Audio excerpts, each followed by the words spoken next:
E aí, hoje a gente vai mergulhar fundo num dos assuntos mais centrais da farmácia, a farmacodinâmica. A ideia aqui é entender de vez como os fármacos agem no nosso corpo e o segredo para isso está nos alvos deles, os famosos receptores farmacológicos. Sabe aquela dúvida que sempre aparece? Por que um fármaco tem um efeito que parece um raio, questão de milissegundos, mas outro leva horas para começar a agir? Pois é, a resposta para esse mistério todo está justamente no tipo de receptor com que cada um deles interage. E é isso que a gente vai desvendar hoje. Olha só o nosso roteiro. A gente vai começar entendendo o que são os receptores, depois a gente vê como é a conversa deles com os fármacos, e aí partimos para as 4 grandes famílias de receptores. No final, a gente amarra tudo com a aplicação clínica. Bora lá? Ok, então, primeiro passo.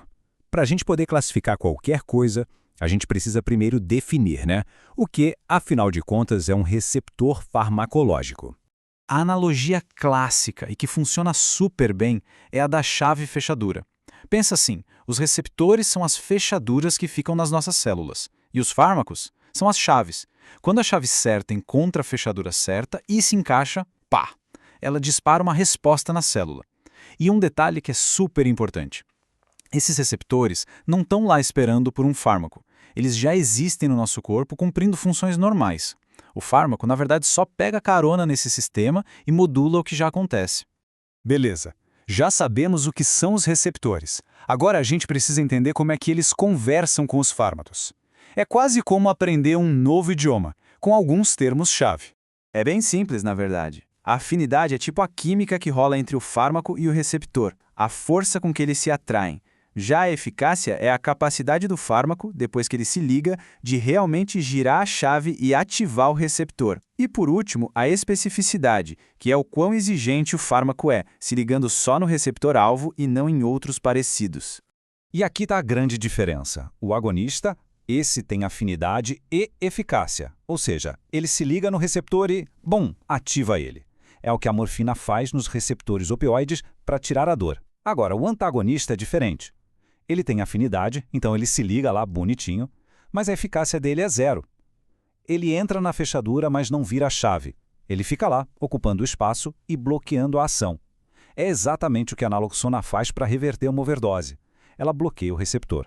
Bom, agora que a gente já fala a mesma língua, vamos começar a explorar as famílias de receptores.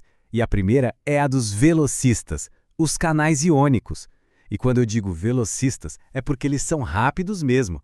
Imagina um portão na membrana da célula. O fármaco é o controle remoto desse portão. A partir do momento em que ele se liga no receptor, esse portão abre, na hora. E aí, íons como sódio ou cloreto entram ou saem da célula. Essa movimentação de íons muda a voltagem da célula e pronto, a resposta é quase instantânea. Então, o que define essa família? Primeiro, velocidade. A gente está falando de milissegundos. O mecanismo é super direto, sem intermediários. Ligou, abriu. O exemplo clássico é o receptor nicotínico lá na junção neuromuscular. A acetilcolina se liga, o canal de sódio abre e o músculo contrai. Simples assim. Rápido e direto ao ponto. Agora a gente vai para a família que é a superstar do mundo farmacológico, os receptores acoplados à proteína G, ou como a gente chama, GPCRs. Para se ter uma ideia, eles são o alvo de quase metade de todos os medicamentos que existem, então vale a pena prestar atenção.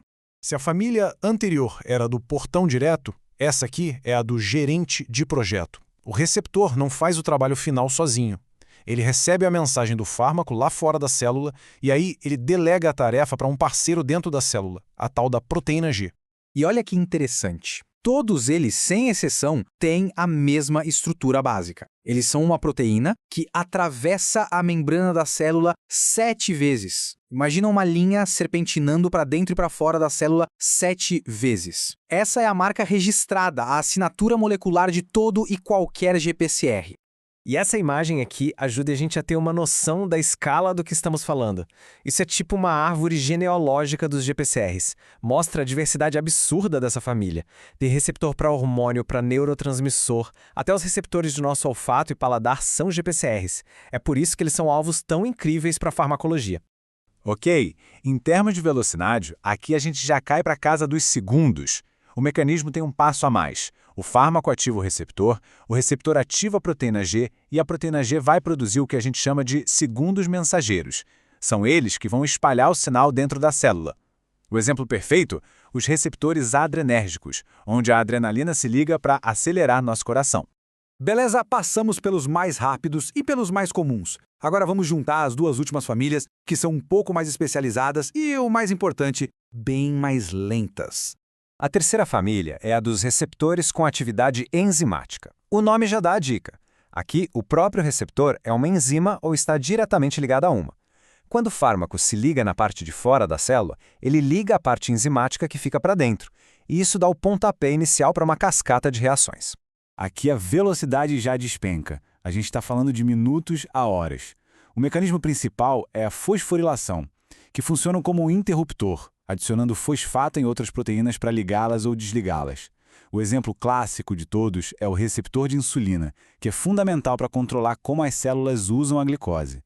E chegamos na última família, a dos receptores intracelulares. Olha a diferença. Todos os outros que a gente viu ficavam na superfície da célula.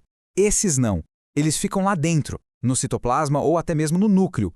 Isso significa que o fármaco precisa ser lipossolúvel para conseguir atravessar a membrana da célula e chegar no seu alvo. E aqui, a gente chega no ápice da lentidão. A resposta pode levar horas ou até dias. Mas por quê? Porque o mecanismo vai no coração da célula. O fármaco se liga no receptor e esse complexo vai lá no núcleo, se liga no DNA e muda a transcrição dos genes. Ou seja, ele muda quais proteínas a célula vai produzir. É exatamente por isso que um corticoide demora para mostrar seu efeito anti-inflamatório. Ufa! Passamos pelas 4 famílias. Agora vem a parte mais importante. Juntar tudo isso e entender por que saber disso faz toda a diferença na prática, no dia a dia da farmácia. Olha, essa tabela aqui é o resumo da ópera. Ela mostra tudo de um jeito bem claro. Percebe o padrão? A gente começa com os canais iônicos, na membrana, com resposta em milissegundos por um simples fluxo de íons. E a gente termina lá nos intracelulares, no núcleo, com uma resposta que leva horas ou dias, porque precisa mudar a transcrição de genes. A localização e o mecanismo ditam tudo. E pronto. Com isso, a gente responde aquela pergunta lá do começo. Por que a diferença de tempo de ação? Simplesmente porque os fármacos estão conversando com famílias de receptores diferentes, com mecanismos e velocidades completamente distintas. E saber qual é o receptor-alvo de um fármaco é o que permite ao profissional de farmácia prever quando o efeito vai começar e por quanto tempo vai durar. Para a gente fechar, fica uma provocação. Quanto mais a gente entende os mínimos detalhes de cada receptor desses, mais uma pergunta se impõe. Como podemos usar esse conhecimento para criar os fármacos do futuro? Fármacos que sejam como mísseis teleguiados, acertando apenas o alvo certo com um mínimo de efeito colateral. O futuro da farmacologia com certeza passa por aí.